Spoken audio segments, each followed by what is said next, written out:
Hey everybody, Cindy Teevens here, creator of the Ego to Enlightenment Workshop, now running until September 20th. Now's your chance to get in. We're going to be answering 8 questions tonight, like how can I stop projecting? How to live in harmony and peace with so much negativity around us? Is it true that pain can be a wake-up call? Why do some feel the reality of the movie in the mind more than others? And I find that some people who are in some kind of mental unrest tend to be very creative. Why is that? Also, can you expand on your comment that there are no others, they only exist in your movie? Yeah, we've got 8 questions tonight. I usually take 4 in 40 minutes or less. So let's see what I can do here with these ones. If you're watching me live, welcome. I'm going to go and share this into the Ego to Enlightenment Workshop Facebook group. That's where we're all hanging out, having fun, asking questions, getting answers. And that's where you can ask me a question during the week or right now or on my page if that's where you are. I'll be going back and forth between the two, doing that. So this is going into the Ego to Enlightenment group. I see we have 2 people already. I wonder who's here. 3, here we go. Okay. So a number of questions we have here. I have been teaching about the movie in the mind and about how you can come out of unconscious absorption and identification with the movie in the mind, because the suffering happens in the movie in the mind. That's where it happens. That's where the confusion is. That's where all the bad taste and all the trouble is. That's why we have wars and atrocities and crimes, because people are not living the reality. They're living the movie in the mind, which is kind of an overlay upon reality. And people want to wake up. We hear this word a lot around. It's being thrown around a lot, waking up. I want to wake up. What does it mean? Well, there's a difference between waking up and enlightenment, and we'll talk more about that later on. But for now, just to keep it simple, and we need to get some foundation set here, that waking up is waking up out of the illusory dream in the mind. So within the mind, you have thoughts, memories, images, stories, smells, tastes, sounds. Everything is going on in there simultaneously as what is actually going on out here in what we'll call is real for now. But when you contract upon that movie in the mind, you lose awareness of what actually is. You lose cognizance of what is. This is how you can drive across the city, get to the other side, and not remember the trip. You weren't paying attention to the road because you were paying attention to the movie in the mind. Okay. So Babs has been listening very well and says, our reality is what we see, feel, and know. So our mind movie is running as it always does. So if I know the mind movie, how do I know that this is not my reality? Okay, Babs, I don't know if you're listening right now. I'm sure you will be if you're not live right now. I would like you, if you would, to think of a purple elephant. Think of a purple elephant. Did you get one? An image of one? Maybe a moving video of one? All right, let me ask you now. Is it real? Are you smelling it, touching it, tasting it? This is how you know whether it's real or not. Is it not? We know the difference between the movie in the mind and the real by our senses, our direct senses. That's how we know and discern. And if you can't know and discern, then we would call that schizophrenia. And there are people with schizophrenia who have images, videos, characters, all kinds of stuff going on in the mind, and they see it, and they cannot tell the difference between the movie, the imagination, or we could even just call it visions. They don't know the difference between that and actually what is. They can't tell. That function has given them trouble. So unless you're schizophrenic, you have this ability to tell the difference between the two. Now, her question arises because she says, how can a person tell the difference between the two? Because my mind thinks and reacts to everything. In return, this becomes my reality, right? Now, I'm going to try and understand that and answer that as best I can. My mind thinks and reacts to everything. No, your mind is thinking and reacting to the mind. Your body is reacting to the mind. You can think or believe you see a snake and you'll have a bodily reaction as if there's a snake. But when you do the reality check, there's no snake. And once you do that, there's no more reaction. The reaction stops. Okay. Now, there may well have been a snake. There could be a snake. And you still tell yourself there's no snake. And the reaction stops. But did you do the reality check? Do you really know? Is it important? Maybe it's important to know if there's really a snake. So, just because you have a reaction, a feeling, doesn't mean this is your reality. Meaning, it doesn't mean it's real. Just because you have a relaxation doesn't mean it's not a snake. Just because you have a, it's a snake reaction doesn't mean it is a snake. But we believe so. We believe if we have a reaction, oh my God, it's real and true. And that's where we go unconscious.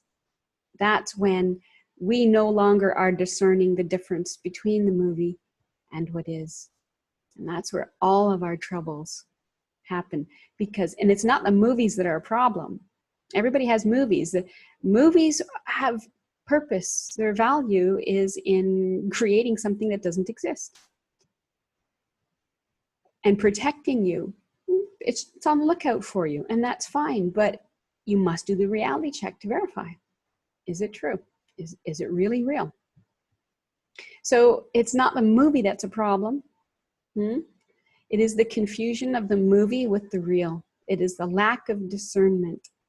It is the running off because you have a feeling and an emotion, running off to saying this is real and true. And this is how suffering is optional. So I'm sure you've maybe heard the saying, pain is mandatory, suffering is optional. So pain, physical pain of the senses, the body.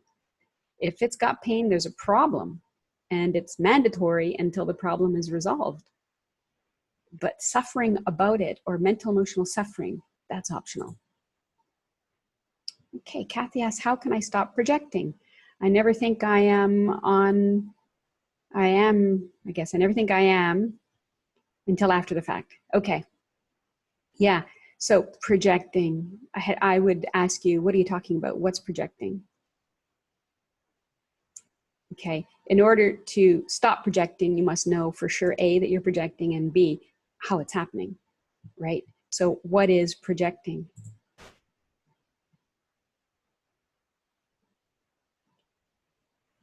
I would say there's no such thing. You're not projecting. You're reacting to the movie in the mind. And that's it. You're not doing the reality check. And you say, I don't notice it till after. Yeah, you go into something, and then you're like, oh, what was that for? I didn't need to do that. It wasn't even, really real or whatever. And this is not projecting. This is reacting to the movie, believing the movie, getting involved. We're going to talk about the 5 powers you were born with that you don't know you have, because you don't know you have them. They go on autopilot and they cause trouble, unconscious trouble with you. So these powers are being misused, really, mostly because we're ignorant to them. We don't know we have them. Okay, I'm going to go see if there's anybody live chatting. You got 14 visitors. Hey, Bonnie from NH. And another Bonnie and Claudia. And Bonnie said something about not realizing if it is live or Memorex. I don't know if you're talking about right now, but right now I am live. Of course, this will be a recording to some people. This is Saturday, September 1st, 7:45 Eastern Standard Time. And I am live for now. Okay, moving right along. So Shauna asked how to live in harmony and peace with so much negativity around us. Okay, again, you got to ask. You got to question your questions. This is the secret. Is there negativity around you? What are you referring to as negativity around you? I would say the negativity is in the mind. The negativity is in the mind. You know, if you actually had some issue right here, right now, you wouldn't be sitting there thinking, wondering, oh, suffering in your mind, how to deal with negativity. It's so negative here. No, you'd be doing something. Whatever the negativity, I don't even know what you mean by negativity. I'm expecting or mind reading that what you're talking about is bad news in the world, which a lot of people talk about. It could be presented as negativity, but it might be also you've got someone in your life who appears to you to be negative. But you see, this, I say, appears to be, because this negativity doesn't exist in others, it exists in yourself. And you can make this discovery. One example I had was I had a friend who had bought some, motivational cards online, a deck of cards that you can pull one card a day. And when they arrived, she was all excited. And she's like, look, check this out. And I was all excited too. And I picked them up and I looked at them and went, wow, they could be like a little bit narrower and they could be a little bit more like this and a little bit more like that. And she was like, she grabbed them away and said, you're being so negative. Actually, I wasn't being negative. I wasn't feeling negative and I wasn't being negative. I was actually, my state was being positive because I wanted to make my own cards. I was thinking about doing it. And so I was looking at these going, oh yeah, I'd like, and mine could be like this and mine could be like that and then. But she didn't know my state and didn't know my purpose. What she did know was her own movie in the mind. I just bought these great cards. I just paid blah, blah, and I'm so excited, and she's dishing them. It's her story. It's her movie. So where's the negativity? Is it around her? Is it in me? It's in her. And when we are negative, we see everything as negative. And we see other people as negative. And it doesn't mean that they are. But it doesn't matter what somebody's doing or saying. If you don't touch a negative mind movie or a story about them, you might actually see that they want what everybody else wants, which is happiness, love, joy, peace. And that's what they're seeking. However that manifests in their behavior, that's what they're seeking. And so compassion can kick in rather than the story of negativity, because everybody wants to be happy. Okay, where are we at? I don't know how many minutes we're at here, but I think we're doing well. If anybody's live has a question, feel free to type it in. This is Cindy Teevens doing 4 questions in 40 minutes in the Ego to Enlightenment Workshop that you can join for free at egoworkshop.com. Okay, Sherry says, is it true that pain can be a wake-up call? Oh yeah. Or a reminder of the path to relieve suffering? Absolutely. I've read or heard a lot of stories where it seemed pain was the messenger. Yeah, it does seem that way, doesn't it? You look at stories like Byron Katie, Eckhart Tolle, they both suffered severely. And the thing was that for both of them, it wasn't the suffering that ended the suffering, if that makes sense. What ended the suffering was realization, was recognition of something of the truth. That is what relieved the suffering. Not everybody who suffers becomes awakened, you may have noticed. A lot of people who suffer severely get depressed, become suicidal even, as my father did, and even die by suicide. So this is not a recommended idea to hold. It's not a recommended path to go. Chances are not on your side. We talk about the 7 stages, ego to enlightenment. And, you know, everybody starts out suffering, and then you come to this work as a beginner. And there's 7 stages that you could go through, and they're really descriptions of symptoms that you go through. And you are much more likely to self-realize the truth from a later stage than you are from a beginner stage. Not impossible, but just the odds are stacked against you in the beginning, because self-realization doesn't happen in a agitated mind because you're running a movie and the truth isn't in the false movie. You will never find the truth there. And so you need a calm, clear mind to self-realize. You need all of your powers together, concerted, focused on this one question of your existence, of your reality, of yourself. And so when your mind is weak and scattered by all kinds of different thoughts, you know, like next shiny object syndrome, ding, ding, ding, ding, you know, it's not likely to happen. It was only severe suffering that brought Byron Katie and Eckhart Tolle to a point of stopping the mind. They couldn't take it anymore. I don't recommend that route whatsoever. So in the end, what ends suffering is love, joy, peace, your true self. So I also say that pain brings us to the work. Yeah, most people who are happy don't inquire the truth. They don't look for the truth of themselves or others or the world. They just go along in their own merry lives. But eventually, this is going to catch up. Because why? Because the body ages, it gets sick, eventually passes. And our friends and family will pass. And so this leaves us, fortunately, wondering, maybe wondering about the truth. But this wondering could go into mental, emotional, psychological suffering, or it could go and bring you to doing the inner work. And I hope it does the latter for everyone. Hope that answers the question, Sherry. She also says that also to do with the movie in the mind, what I understood yesterday was that we use discernment with our senses to tell the difference. But in the perspective of being spiritual beings having a human experience, is all of human life not an illusion? As in reality, in quotes, there is no suffering, only love. Okay, so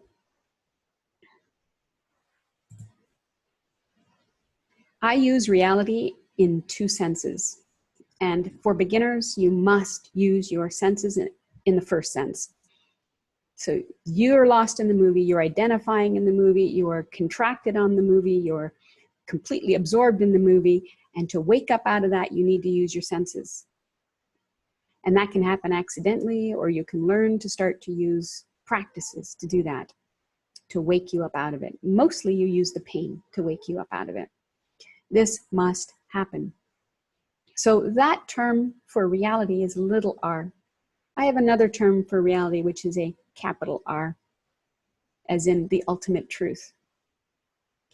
But this ultimate truth has nothing to do with a perspective of being spiritual beings having a human experience. This is still separation. And that's not what you are. You're not a spiritual being having a human experience. That's not what the reality and truth is. But this would lead some people to think that this is all an illusion. A human life is an illusion. So illusions work like this. You have a rope and it looks like a snake, right? Is the snake real? The rope as a snake is false, but the rope as a rope is real. So the snake is based on a reality, but the reality is not seen because the illusion is what's seen instead. So when you imagine yourself to be separate and you're separate another from the world, then you have this illusion superimposed upon human life that is false. And so we could say that viewing human life through separation is an illusion, is false. Viewing it as it is the reality. So, Ramana Maharshi said it this way, best way I've ever heard it said, the world seen as the world is false. The world seen as the self is real. Now, there's a different aspect to what you said here. And you said there is no suffering, there is only love. You'd have to define what love is. We could look at these body minds and these states that we go through and we can say, look at them, it's all temporary. For the capital R reality, I take this to be the measure of what is real. That which is real does not change. It's eternal. It doesn't come and go. And so if you're looking at the world and seeing things coming and going like suffering and joy, we could say that's not real. Beneath all that, the ground line, the basis of all that is capital L love, which is not other than yourself, which is not other than existence, consciousness, bliss. I hope that helps. Might stir more questions. Then she adds, sometimes I have a sense that I have been cast in a role that is too big for me. So here's where we're not questioning a lot of things like me. Who am I referring to when I say me? This me that what we usually have, most human beings have, is not the true self. It's an itty bitty version, smaller than itty bitty version. Yet we defend it like it's everything, and it's really nothing. And so when we look through this me at the world, so-called separate world, we feel very tiny. One time I was standing on the edge of Lake Erie. It's a massive lake. It looks like an ocean and you can't see the other side. I was standing in this dark night with my cousin staring up at the stars. And he said, I feel so tiny. And I was like, what? Because I was feeling so big. So, what are you calling you? And I could take this sentence in a couple of different ways. I've been cast in a role that is too big for me. No, this me is too small for your reality. That's the truth of it. Your reality is infinitely, vastly greater. You just don't know the truth of who you are yet. Okay, let's see, anybody else? Okay. Hey, Tammy, Kyle, cool. No, I did not, Tammy, say we are spiritual beings having a human experience. I think you came in mid-comment there. That's a question somebody had. So if you missed the beginning of this, you want to watch it over again. And that we are definitely not spiritual beings having a human experience. No. We are neither spiritual beings nor human beings. There you go. Now I know there's going to be questions over that. Okay. Carrying right along. I understand the movie in the mind. What I don't understand is why some feel reality from it more than others. Okay, first of all, they don't. You cannot feel reality from an illusion. What we do is we actually give reality to an illusion. And we can't actually even do that because it's an illusion, but our sense of reality. Okay. And this is the error that is made. This is the fundamental error that is made. And some give more belief in the movie in the mind than others. Some people are more unconscious than others. As a term I will rarely use because it doesn't mean you're more awake or you're more awakened. It just means you're more absorbed in the movie in the mind than others. I work with a lot of people and I see dramatic differences between them. Between some who are constantly, nearly constantly in the movie, and it's just a run-on train wreck, just waiting to happen. And then I see the opposite, those who say very little, those who are more present, we could say. And so you may be more or less absorbed, but you're not more or less enlightened. I'll talk more about enlightenment and what that is later on. This person says, I think of myself, but more so of my son. He's had anxiety his whole life. Yeah, I feel his upbringing was very loving and encouraging to his self-esteem. Yet he's always been insecure. Lots of drama going on in his head. Why would this even begin at such a young age when he would have very little past memory of events that would trigger insecure thoughts? This is not true. This is not true. Don't assume that there are very little past memory of events that would trigger. The most seemingly innocuous events can get stored in the movie with our 5 powers and go horribly wrong. Horribly wrong. I worked with someone who, when he was 7 or 8, got separated from his parents, and at a big event. He found his way home to the house, but when he got there, the door was locked and lights were off. And children don't understand. They don't have the mental, emotional maturity to deal with situations like that. Lots of fear. And lots of fear at a very young age can establish some very wrong ideas about the world and oneself and others. And the story there was, don't make one mistake or they kick you out. And that stuck with him his whole life. While the home was loving and safe and the children were number one, the story in his mind that he was living didn't match.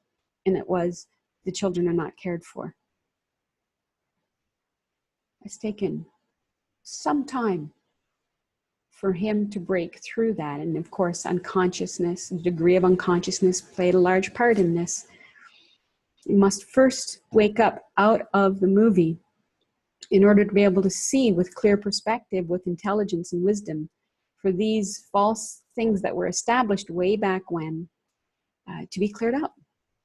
So sometimes it could be an innocuous little thing. You wouldn't even, it was one client I worked with who, when she was a child, the father was drunk and yelling and carrying on, and she didn't like it. And he was doing this one day, and she had a hairbrush and she bonked him on the head. And then she knew she did something wrong, and she ran and hid in the closet. Well, what happened next was he ran after her. But when he got to her in the closet, he said, "Oh, you poor thing. Oh, baby, what you doing in the closet? I'm sorry." He took her out. You'd think that would be fine. But what did she store from that? What did she learn from that during a very high emotion moment was violence works. Became a controlling person, not because that's what they want to do, but because they don't feel good otherwise, because they have this fearful story running. Everybody wants to feel good, but the ways we learn to cope or strategize, sometimes as a young child, don't work for us as an adult. The hairbrush worked for her as a kid, but not so much today. So it's true, you could have a very good upbringing and you don't know what has happened and something's been stored, but probably worse than that is the unconsciousness, the not discerning and separating the movie from the mind. And that's where anxiety comes from. The stories, the thoughts, the movies, okay? And I'm not saying that there's something called the past that people have to clear up. There is nothing called the past. You don't need to go into these events. You can't even go into them. You're here and now. But you don't need to go into them to do anything. You know, it has never made sense to me that someone tries to heal their past. Like, You can't go there. It's not possible. There isn't one. It's very obvious to me there isn't a past. This is right here, right now. And what are you going to do right here, right now? What is the problem right here, right now? And so you could run around in the movie for your whole lifetime trying to heal the past and the stories, and you'll just make up more and more stories. That's what the mind does. So we need to be free of all stories. Not pick and choose, I like this story, I don't like that story. I'm talking about final, ultimate freedom that is your birthright. So I hope that helps. Maybe it helps explain a few things. I know you'd like to help them. We'd all like to help them. The most important thing you can do for anybody who's suffering is to not suffer about them, which isn't really about them. It's about your movie and your mind about them. So clear up your stuff. Very, very important. And then you can be amazed at the wisdom that's going to come out of you. All right. I just went and checked. We have no more comments live. So I'm going to, what the heck, one more question. Let's get her done. I'm just going to check in the workshop. We're in the Ego to Enlightenment Workshop. We're talking about everything from ego to enlightenment until September 20th. Totally free. Come and join us at egoworkshop.com. egoworkshop.com. And I'm going to let another member in who is waiting. Okay. Let's see. Anybody in the group have a question while I'm live? Looks like it didn't get shared in the group. We are having some technical difficulties we still need to work out. Okay. So someone asked, I find that people who are in the same or in some kind of mental unrest tend to be very creative. My son again, for example, but know many others who fit this. I've always been curious why. Well, this might be a generalization. The mind likes to do that, generalize to understand things, but there might be something to it. And the best thing that I could offer is people who are constrained with the mind have nothing available outside of it. Whatever's been stored here is the only thing, because you're living here, is the only thing you have available. So in your mind, you have no other possibilities, but in reality, of course, you're completely unlimited. And so when someone's mind isn't so, it is rigid in some ways, but it's not rigid in other ways, then they may be like all over the place and more stuff may be coming up. It's not the best way to be creative. It's the best way to be creative is to be free from mind, clear and open. You often hear about people who have a problem to solve and they churn the mind and they churn it and they churn it. And they think really hard and they can't figure it out. And then they go in the shower, mind stops and bang, there it is. So there's no point in really saying too much more about that. It's not like we should all be have mental unrest in order to be creative. Again, not recommended. Step out of mind and use mind rather than be used by mind or appear to be used by mind, because you're not. This is the best way to access complete freedom and intelligence that is available to you. Okay, one last question. Let's see if there's any other comments here. Yeah. I don't know why this didn't share. I'm going to try again. Sharing to the group.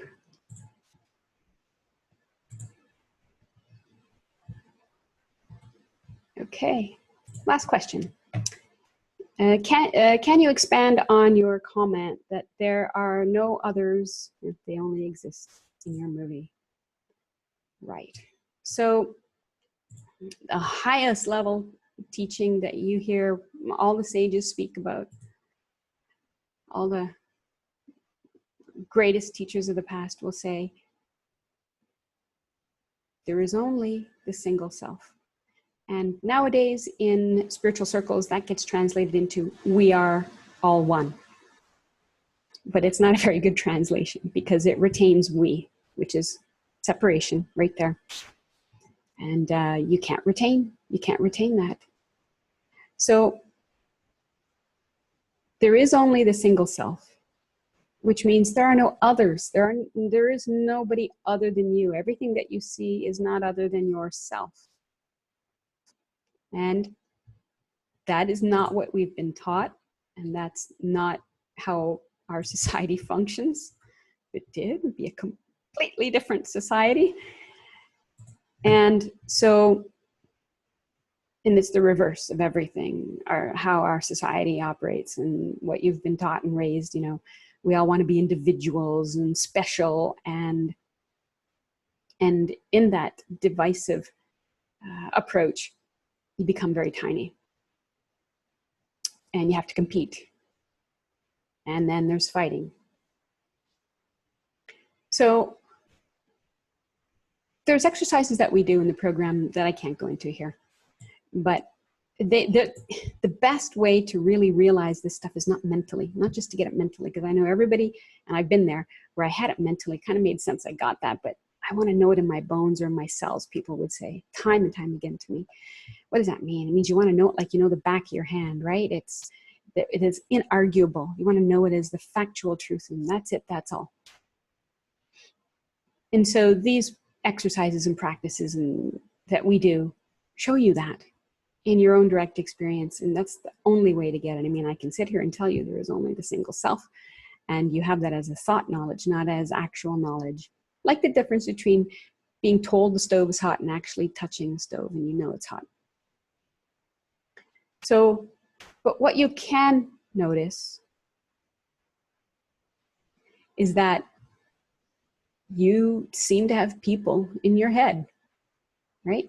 You have stories of people, beliefs of people, you have arguments with people in your head. But hopefully when you start to do this practice, you're starting to realize there's no people in my head and I'm not arguing with them, and that's not me. And so this is one example that there are no others. And when you realize this directly, what would you fear? Who would you fear? Who would you fight? What would you not give to anyone? That's about all I can say today on that one, Louise. All right. Anybody else?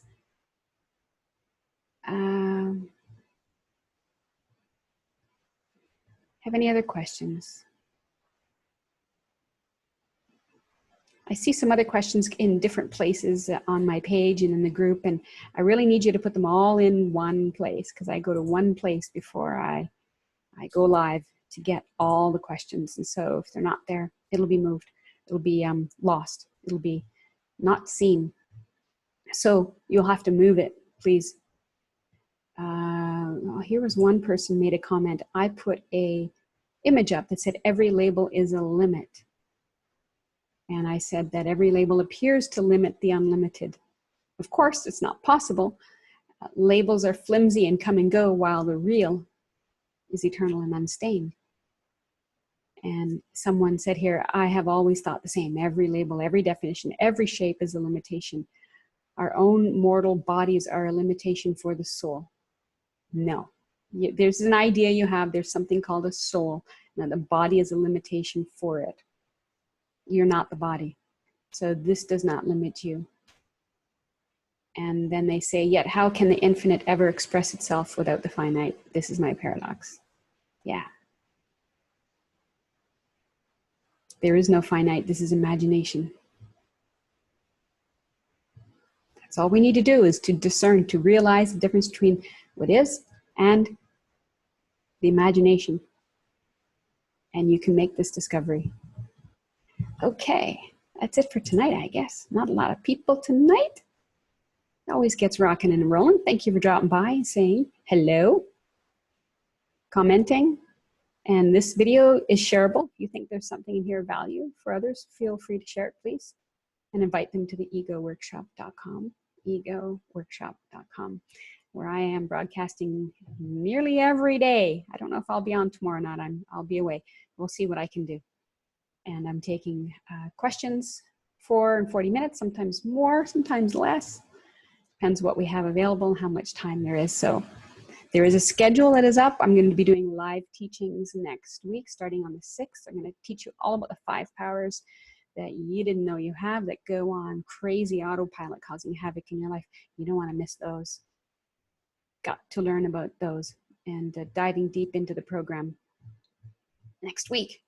So thanks for joining me tonight. I don't see any other questions live. Hey, Michelle, thanks for hanging out. And so until then, you know what to do. Keep it real, huh? And enjoy yourself. We'll see you next time.